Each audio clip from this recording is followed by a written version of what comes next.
तो येडका काम किचकडे बायका नवरी कोण आहे गेलं बाबा ए नवरी कोण आहे भुपाळी नवरा कोण हे बरे नवरा कोण आहे काम त्या काम नवऱ्याची आई म्हणजे हिची कोण झाली सासू त्या सासूचं नाव आहे वासना आता वासना नवरा झाला ए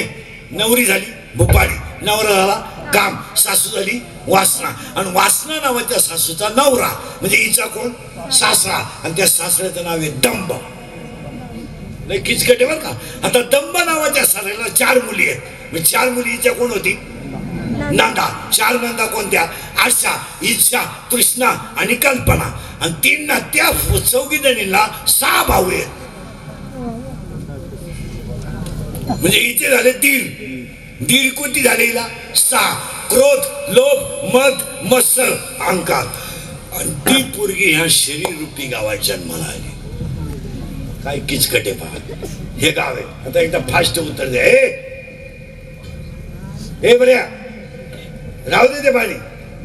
ए नवरी पाठ करून घेतो तुमच्याकडून नवरी भुपाळी नवरा काम सासरा आपलं सासरा नवरा काम सासू वासना सासरा दंब नंदा 4 दीड 6 आणि ती पोरगी आली याच्यात जन्माला आणि नांदायला गेली नवऱ्याच्या घरी नवरा कोण आहे तिचा काम आणि दिवाळी आली बाप गेला बाई सोयाबीनचे पैसे झाले थोडे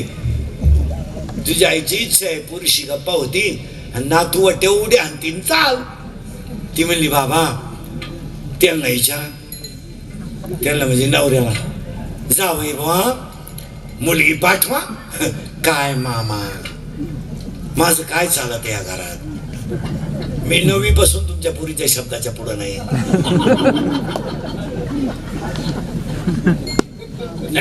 मग गेली विचारायला येईन बाई सासूला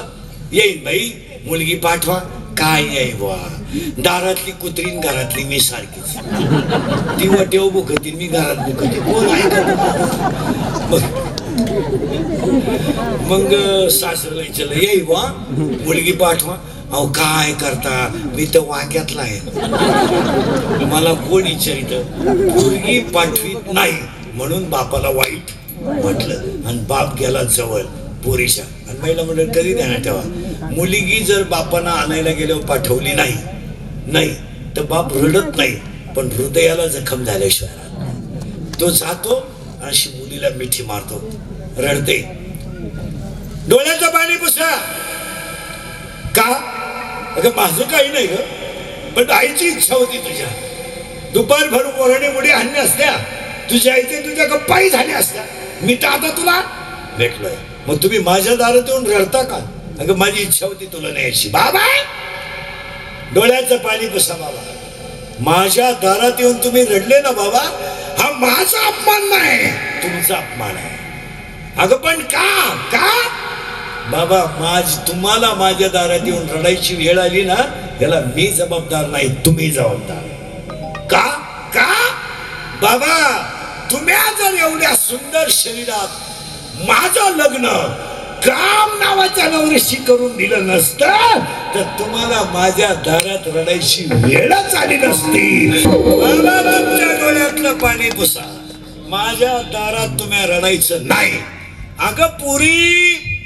रडायचं पण नाही पण काही झालं तरी मी तुझा बाप आहे रडणारच मग पुरीने सांगितलं बाबा आता ऐका तुम्हाला रडायचंय ना तुम्हाला माझ्या दारातून जायचंय ना मग आता मी काय करणार आहे ऐका काय करशील तू काय काम नावाच्या नवऱ्याला भजनात गुतील वासना नावाच्या सासूला नामात तल्लीन करील आणि तो दंब नावाचा सासरा घराच्या बाहेर काढून देईल 4 नंदांची लग्न करून देईल आणि 6 दिरांना वायलं काढून देईल आणि आखी घाण निघून गेली का मी एकटी राहील तेव्हा मला तुमची गरज आहे तुम्ही जर मला मिळाले नाही तर मी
भोपाळीची आबा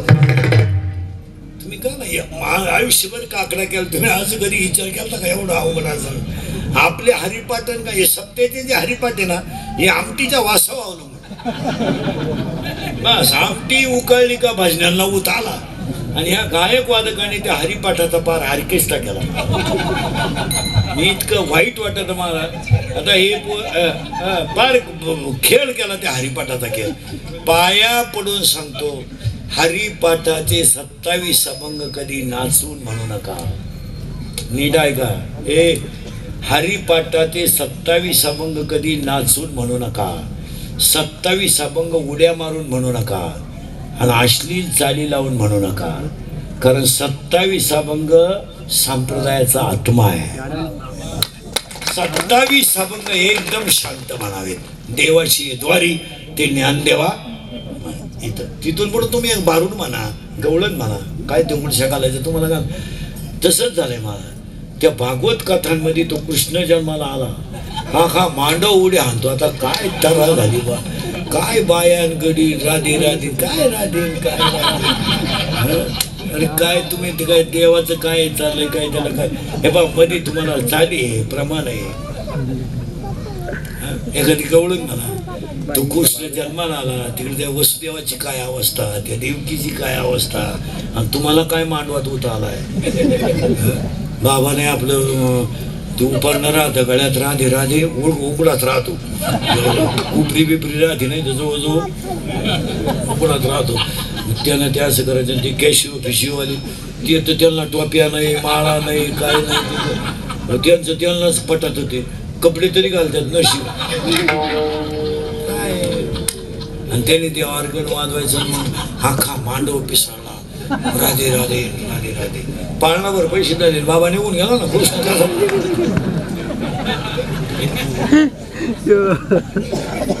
पाळणावर पैसे झाले बाबा म्हणलं बाकीची कथा उद्या भाऊ बाबा गेला अरे काय येण्याचा बाजार चाललाय आपली इतकी वाईट अवस्था आहे मला 5 ज्योतिर्लिंग महाराष्ट्रात आहेत किती 5 बऱ्या 5 ज्योतिर्लिंग महाराष्ट्रात आहे आणि शिवपुराण सांगणारा बाहेरचा आहे म्हणजे काय तोंड वाढायची पाहिजे काही डोक्याचा भाग आहे का नाही आणि इंद्रिकर बोलला का लोक म्हणतात तेच तारीख नको ती काही बोल मी खडे आणतो माझ्या आयुष्यात मी एकच गुन्हा केला महाराज फक्त खरं बोलतो बस तेवढा गुन्हा आहे मला आता 30 वर्ष लोकांच्या शिव्या खात आलो थोड्या करता कशाला बंद करायचे म्हणून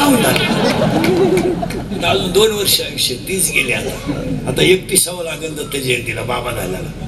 हे केस कमी आहेत एवढी गावं पाहिली मला कीर्तनातले वाक्य अनुभवाचे आहेत संतांचे प्रत्येक वाक्याला उभे